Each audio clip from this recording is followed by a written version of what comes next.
Hey, welcome back to the channel, everybody. Been out here for a little bit inspecting, well, I just got done with number 2, inspecting 1 and 2. I'm down here at hive number 3, where I will be shortly. They're the other hive that has a honey super on.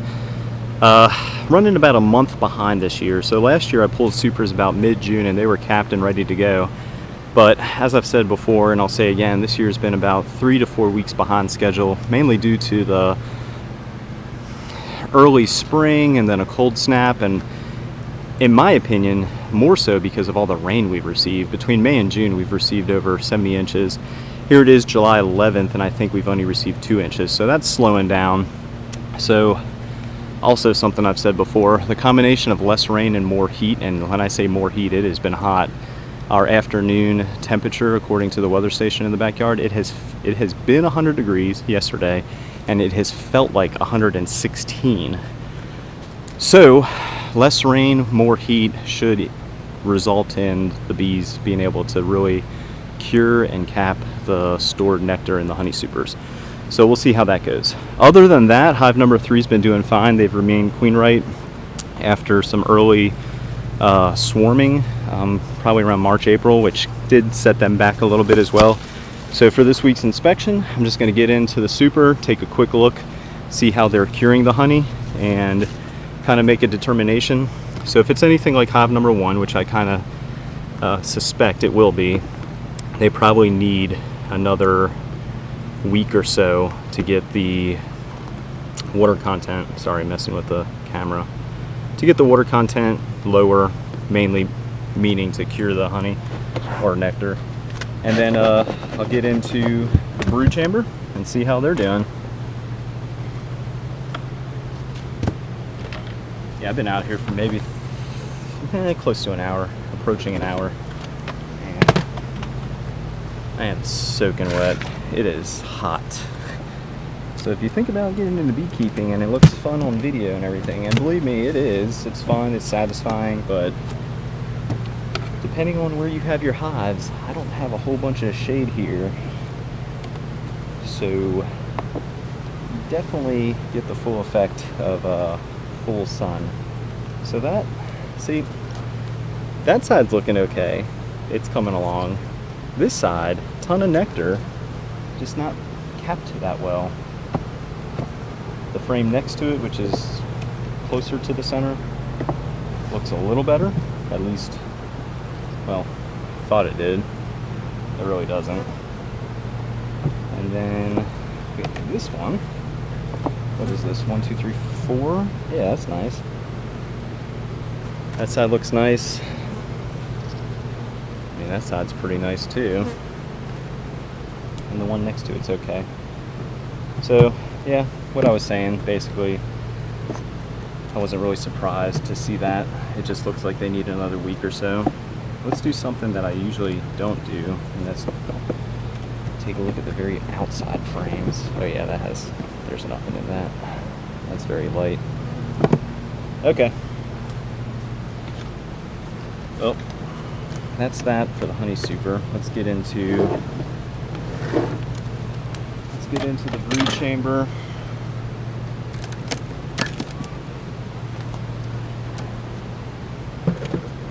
Yeah, that's probably half as heavy as number 1.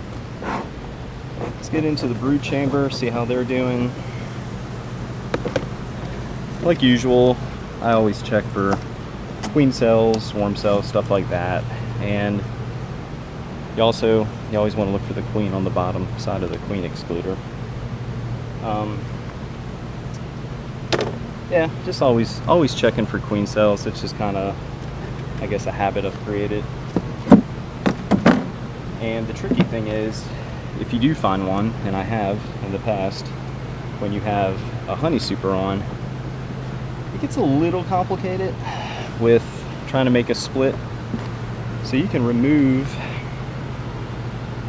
the queen cell you find, but you're also taking away, because it's most likely on a nice brood frame and food, you're taking away resources and future bee population. So at that point, you kind of have to rob Peter to pay Paul, meaning you have to move some frames from another colony into the one you just removed the queen cell from.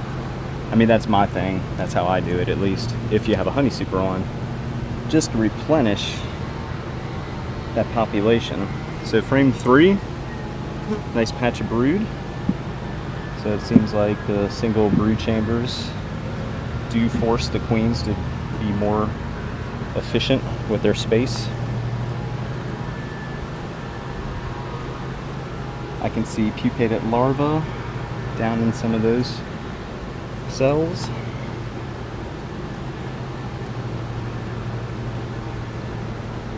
So frame 4, that'll have capped brood in the upcoming weeks.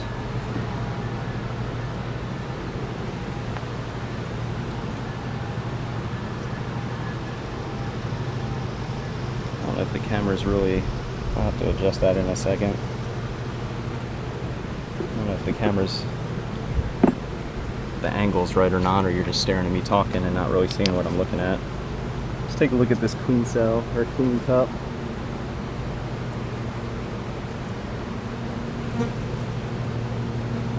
It just looks like a cup, meaning it doesn't have an egg or any kind of pupating larva in it. Let me show you this real quick. Hopefully it comes up on camera. Check out these two bees here. They have some beautiful bright orange pollen. It's always nice to see, especially when the area is supposed to be in a dearth, to see bees still coming in with food stores. All right, frame 6.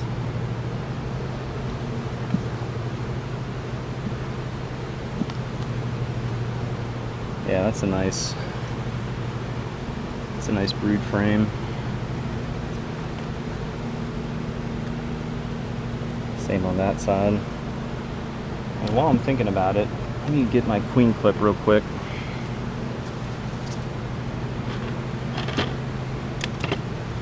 Just in case we come across the queen on the next frame or so, and I still have a few frames to go. I found that caging her gives me peace of mind because I know where she's at, and then moving through the rest of the colony, I don't have to worry about squishing her. We'll take a look at that queen cup right there. You're seeing it before I am. And actually there's 2 of them, but I need the flashlight. I can't see down in there. Let's do that right now.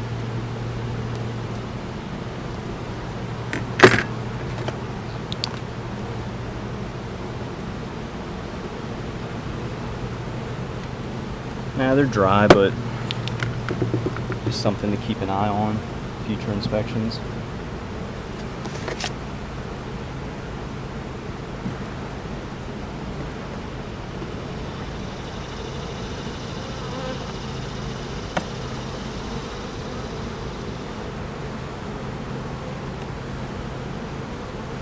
I think the queens I have are becoming quite wise to the schedule, and or realizing once the hive is exposed to sunlight, something is going on, and that something is usually me messing with them.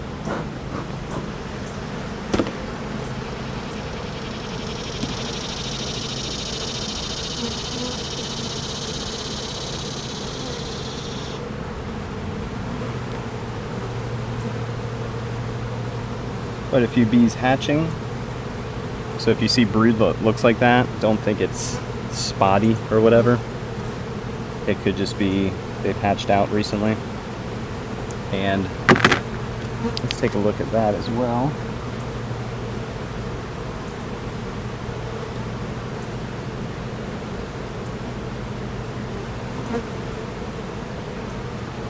I don't see any eggs. I also have one more frame to go.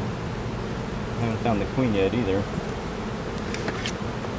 But several hives, I found her on the very last frame. Like I was saying, I think they're just getting wise to me inspecting them.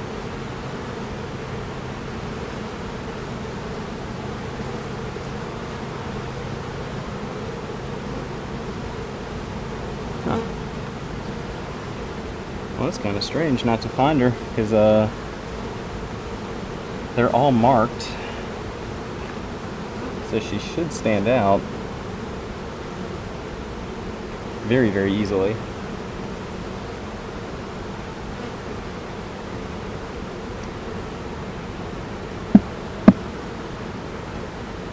I'm going to go through them real quick just to see if I overlooked her, because I was focusing on some other stuff. I'm usually pretty eager to spot the queen because it's just kind of fun. But I was checking on quite a few other things this time instead of looking for the queen initially on every frame.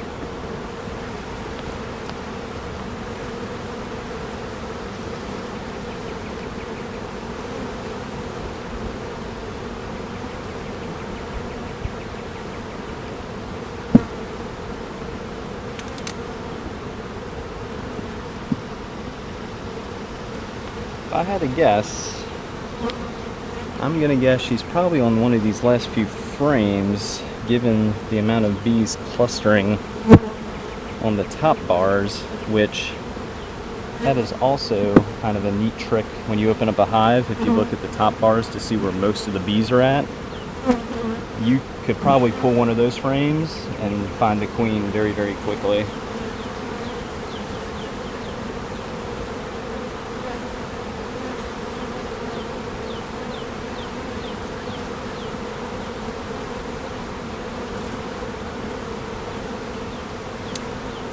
Alright, we got a few more frames to go, but yeah, that's kind of, I'd say it's strange. It's more so different, really, because for the last quite a few weeks, I've been able to find the queen very easily because she's marked.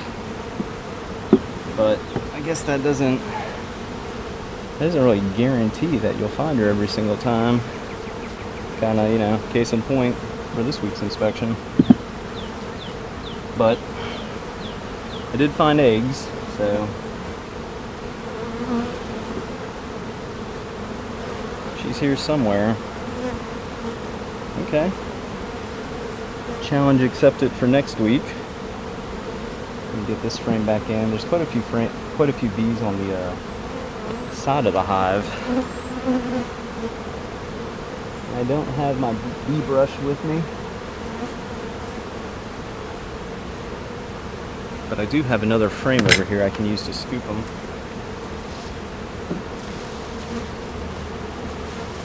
And check the ground, because that's happened before.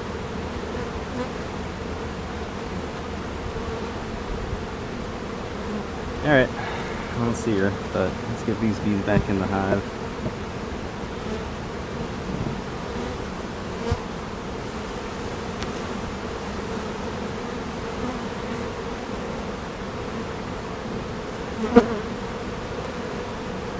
Okay, well, you know, nothing to worry about. They'll be fine.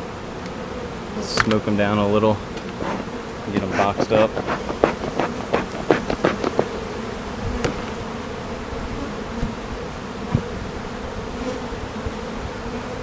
And I've seen the queen. If you watched the previous video I posted on Instagram, found her, I believe I found her on the underside of the inner cover, flew onto the hive, went to cage her, released her, if I remember right, flew to the front entrance. So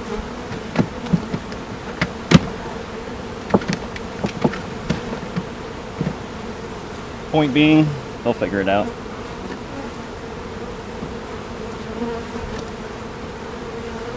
And you'll also realize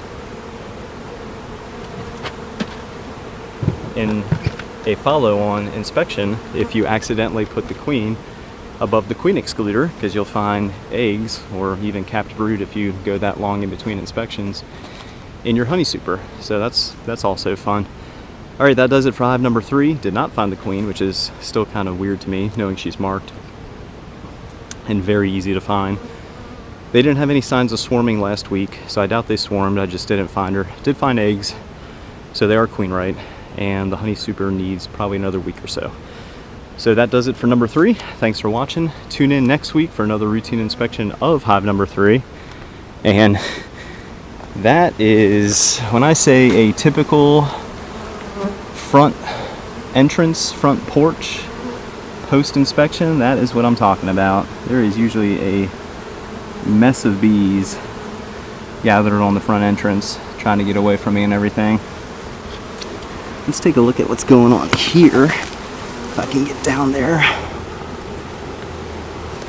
I just wanted to break up that ball, and I was looking for a blue dot, which would be the queen. So alright, just something to kind of check on next week. Keep in mind, or try and remember, that I wasn't able to find the queen in hive number 3, and see if I can find her in the upcoming weeks. Yeah, look at that beautiful orange pollen they're bringing in. That is something else. And there is some yellow too. I don't see any bees on the front entrance though with yellow pollen, but that orange is absolutely beautiful. There you go, there's some yellow right there. Alright, that does it for this week. Thanks for watching. Routine inspection of hive number 3. Again, if you haven't subscribed, please do so. And if you ring the bell, you'll receive notifications of future videos. Thanks for watching, everybody.